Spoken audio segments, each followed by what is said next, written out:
Hello everyone, আসসালামু আলাইকুম। সবাই কেমন আছেন? আজকে চলে আসলাম ফাইনাল লুক শেয়ার করতে। এই ড্রেসের অনেক সুন্দর একটা গোল জামা বানিয়েছি। এই ড্রেস কাটিং এর ভিডিও কিন্তু এর আগে শেয়ার করেছি, আজকে শেয়ার করব সেলাই ভিডিও। আর দেখুন কত সুন্দর একটা গোল জামা বানিয়েছি, ভাইরাল একটা ড্রেস। আর চুলগুলো কিন্তু একটু এলোমেলো হয়ে আছে কারণ চুলে বেনি করা ছিল। আর অনেকেই জানেন আমার যে একটা ইউটিউব চ্যানেল আছে, এই হচ্ছে আমার ইউটিউব চ্যানেল, আমার শখের চ্যানেল, সবাই সাবস্ক্রাইব করে দিবেন। দেখুন প্রথমে আমি কলিগুলো জোড়া দিব, আর এর আগে কিন্তু শেয়ার করেছি কিভাবে কাটিং করেছি। কলিগুলো আমি একটা একটা করে জোড়া দিয়ে দিচ্ছি। এখানে আমার মোট 4টা কলি হয়েছিল, ঠিক আছে? 4টা না, সরি, 5টা কলি হয়েছিল। মাঝখানে 2 সাইডে এভাবে 5টা কলি হয়েছিল। তো এখন আমি পিছনে ফিতার ঘর দিব। তো যেখানে টিকিন দিব সেখানেই হচ্ছে 3টা 3টা করে আমি ফিতার ঘর বানাচ্ছি।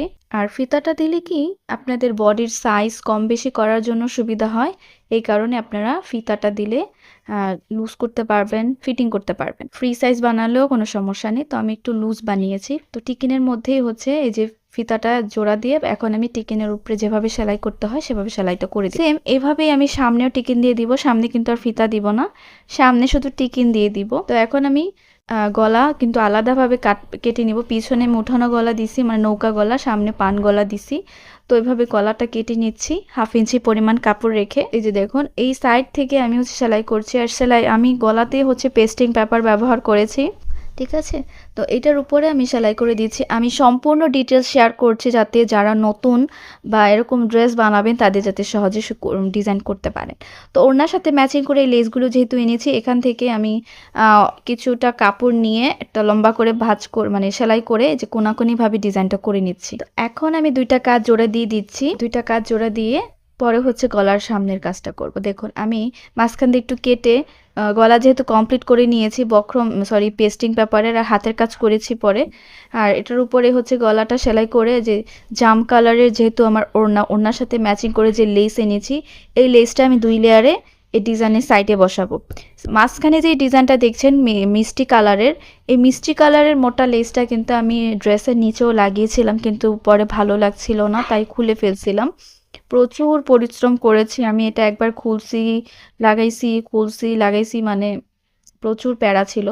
দেখুন এখন আমি সাইড থেকে সেলাই করে দিচ্ছি। তো আমার গলার কাজটা কিন্তু কমপ্লিট। এখন নিচের যে পার্ট সেলাই করেছিলাম কলির সাথে বডির পার্টটা আলাদা আলাদা কিন্তু জোড়া দিয়ে দিচ্ছি, ঠিক আছে? সামনে পিছনে আলাদা। তো বডির মাপ, পেটের মাপ নিয়ে আমি লুজ করে কিন্তু সেলাই করে দিব।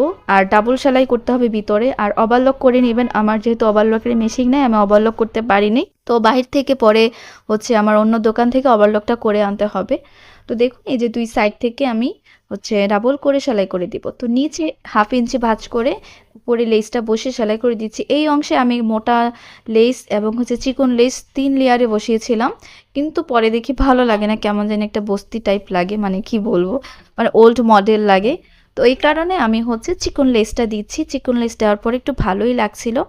তো আপনারা একটু বলবেন কেমন লাগছে ড্রেসটা। আর ড্রেসের সম্পূর্ণ ডিটেলস কিন্তু আমি বলেছি। আমরা যে পাকিস্তানি ড্রেসগুলো কিনি, পাকিস্তানের ভিতরে যেই সালোয়ারের সেমিসের কাপড়গুলো দেয়, সেই কাপড়টা দিয়ে কিন্তু আজকে ড্রেসটা বানিয়েছি। আর ড্রেসটা কিন্তু আমার একটু শর্ট হয়েছিল, সমস্যা নেই, এরকম ড্রেস অনেকেই বানায়। আর ভিতরে আমি ম্যাচিং প্লাজো পরেছিলাম, এতে করে দেখতে আরও বেশি ভালো লাগছিল। আর হাতার ডিজাইনটা কিন্তু আমি 2 লেয়ারে লেস বসিয়ে দিয়েছি। এভাবে আমার ড্রেসটা কমপ্লিট করেছি। সবাই ভালো থাকবেন।